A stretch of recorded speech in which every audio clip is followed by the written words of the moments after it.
Talking about books, episode 2 will focus on a text that students who are returning back to school and teachers as well may want to consider for their curriculum for this year.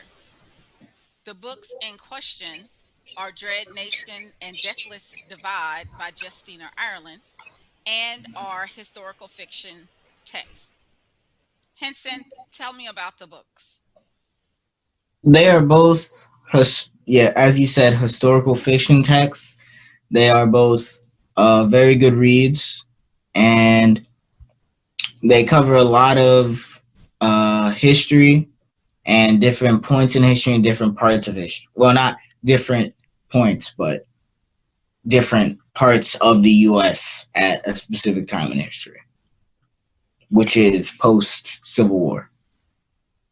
Oh, okay. And looking at the covers of the text, which is something, we try to do on here to discuss like some pre-reading exercises. What did you think when you first looked at the covers? I mean, to me, they're like very photogenic. They pop out.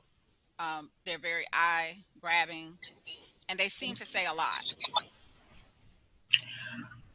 Well, the first the first cover gives you a pretty good summation. Well, not summation, but a pretty good idea of where the book's gonna go. As general America has pretty much fallen to some big cities still exist, but a lot of smaller cities have been overrun by the shamblers, which are like zombie like things that rose up during the uh, 1800s in this book. And the sickle like weapon that she holds is her favorite weapon, and the dress shirt kind of combination is what she liked to wear in the book. And the second cover gives you the first like look at Catherine, who was in the first book, but you never got. She wasn't on the cover, of course, but that does give her you a pretty good idea of her character. She's much more high faluting. She's much more like uh she would wear a dress over, a shirt or a basic wear. So, do you think the author did a really good job of making them multidimensional characters? I think the author did a good job with all of the characters in this book. Um, there are some points in the book where I actually there wasn't really a point in the book where I felt like, oh, this is really like boring or bordering on like there's too little going on or even too much going on. It really took its own pace, and it did a really good job with that. Oh, okay. Is it possible to read the second novel without reading the first one? Kind of, but not really. You would miss a lot of character development, especially since it picks up at the end of the first book. So it's not like they're in a specific situation. It's really you gotta under. They don't really explain that well. If you didn't read the first one, it doesn't make that much sense. A lot of the characters they'll just name and stuff, but you wouldn't know who that character was. You have no idea of their character traits. So Oh, okay. So all the characters from the first novel do not transfer to the second one. some of them die, some of them are just like don't reappear. The only consistent characters that have regular screen time are, of course, the main characters, which are Jane and Catherine. Jane's best friend Sue, and the a Native American that saves Jane in earlier in the books, in the first book, and the scientists that they meet in Missouri. Well, I think it was Missouri Territory, which is where Summerland is. Oh, okay. So how much reference to American history would someone find in both texts? You would find a lot of references to American history. There's reference in the second book. There's reference to Thomas Edison. As well as Shakespeare quotes at the beginning of every chapter in the first book. Almost every chapter. Uh, there's also reference to General Custer and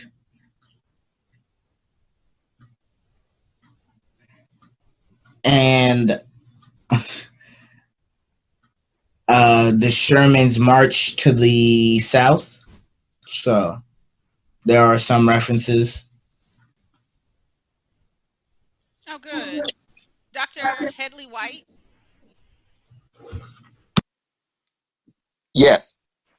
So Henson has shared with us how the text discusses or includes the historical elements of post Civil War America.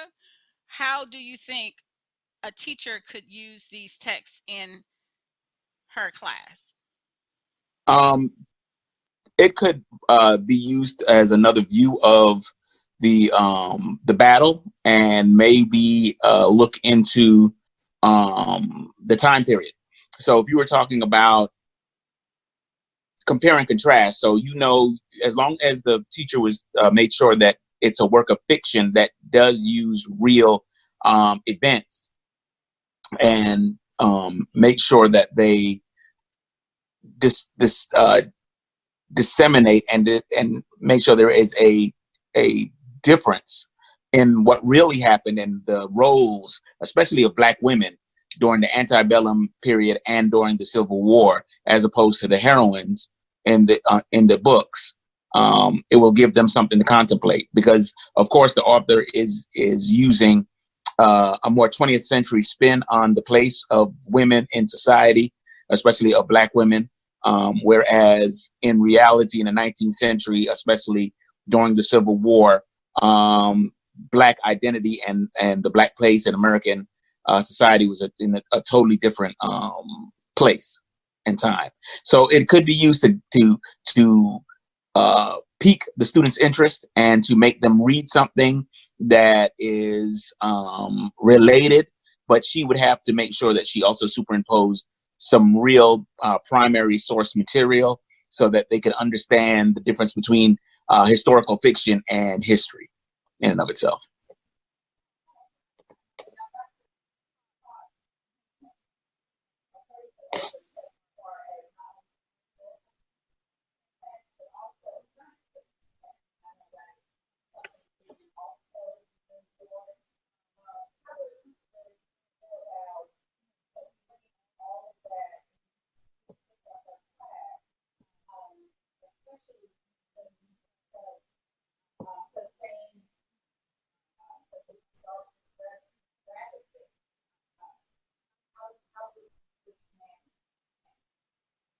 I would think that they would just make sure that um, they would give an assignment that would incorporate the themes from the text, especially with the science fiction elements, and probably pair it with actual technology that was used in that time, because science fiction, you have cyberpunk to steampunk, so that would be more steampunk, where you have archaic looking equipment that does things uh, that modern things do, so airplanes and even computers and cybernetic enhancements of a sort, as opposed to what was really going on then, and what is available now. So it would be a way to break the monotony of just reading texts. So if they were able to give them credit for reading, especially since many school districts have dedicated reading times, like stop, drop, and read, or something to that effect. That way that they would be reinforcing not only the reading requirement for drop everything and read, but they would be getting some historical background and even some scientific background. I know that in some instances, information that are in historical and or science fiction texts that take place in a certain time period are taught across the curriculum when you're dealing with themes or even science discoveries versus, what's in the book versus what really happened, and historical figures. And in that way, you can broaden their horizons and maybe even get them reading something else. Oh, okay, one final question. We know for some teachers, they really struggle with reading or introducing text to students who may not look like the characters in the text or look like themselves. And so the book clearly from the cover, we can tell focuses on the African American presence and some of the racist ideals that were and perhaps continue, could be argued for sure, that take place in the book. What advice would you give to that teacher? Well, what I would do is, okay, so you have heroines that are not the typical 19th century heroine, and what I would do is I would think that they would want to, after introducing them to the heroines of the novel, introduce them to some significant real heroines. There are several tales. Everybody knows about Harriet Tubman, but there were other people, both male and female, who were non-traditional. Uh, um, a nice term for not a non-white, who did significant things during that time, especially during the Civil War, where you had spies, where you had people that not only escaped but ran, were blockade runners, or were spies, or uh, did, relayed information and did things that aren't talked about, but they were active, very active during that time. So um, that would be a way to juxtapose the fiction with the reality. And I think that would, for many students who do not see themselves in the text because we're glossed over, that would give them the reality that yes, we were there and lives were lived. So that would be, an element where you'd even if it was a quick um, introduction and some other research and a compare and contrast to the heroine. So after they read the book, they would find a real figure and compare and contrast their characteristics, what made them, what were alike, what was different, discounting for the fact that, of course, one is fictional.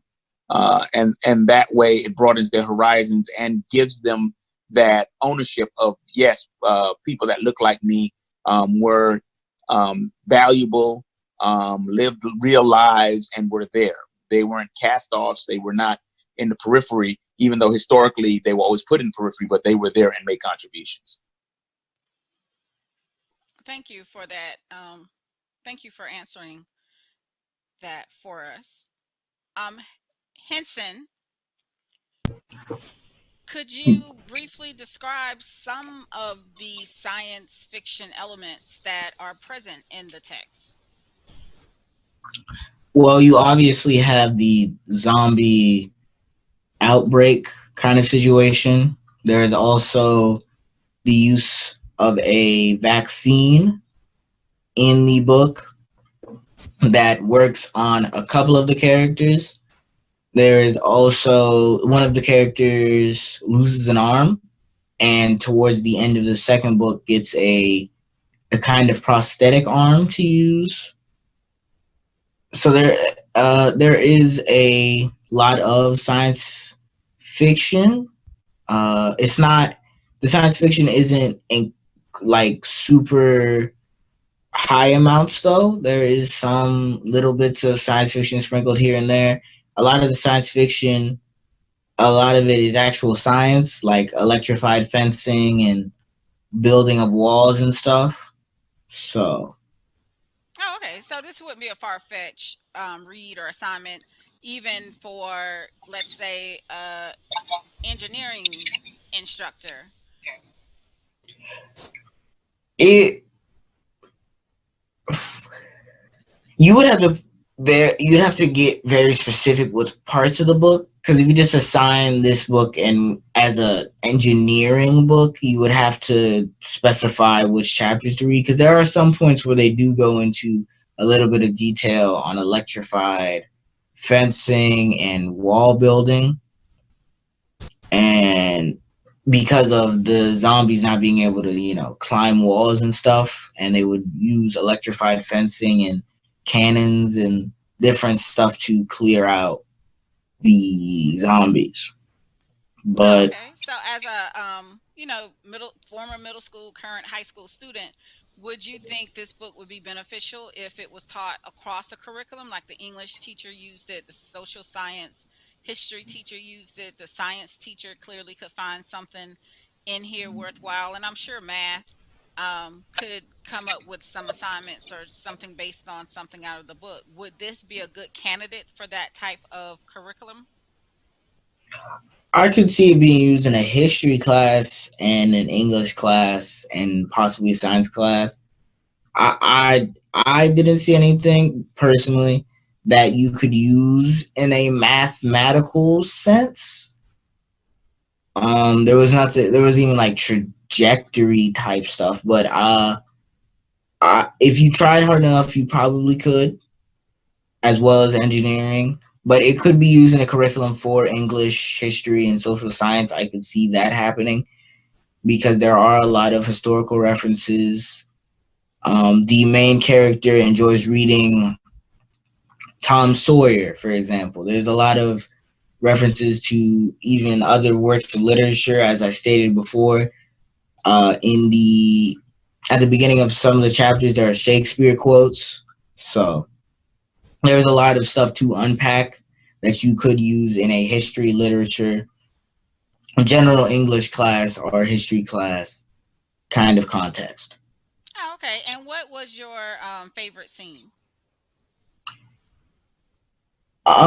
My favorite scene was probably the second book. In the second book, when I'm trying, it's difficult because it is a very, since there is a sequel, you got to tread lightly when you try to speak about the book, as you don't want to spoil anything.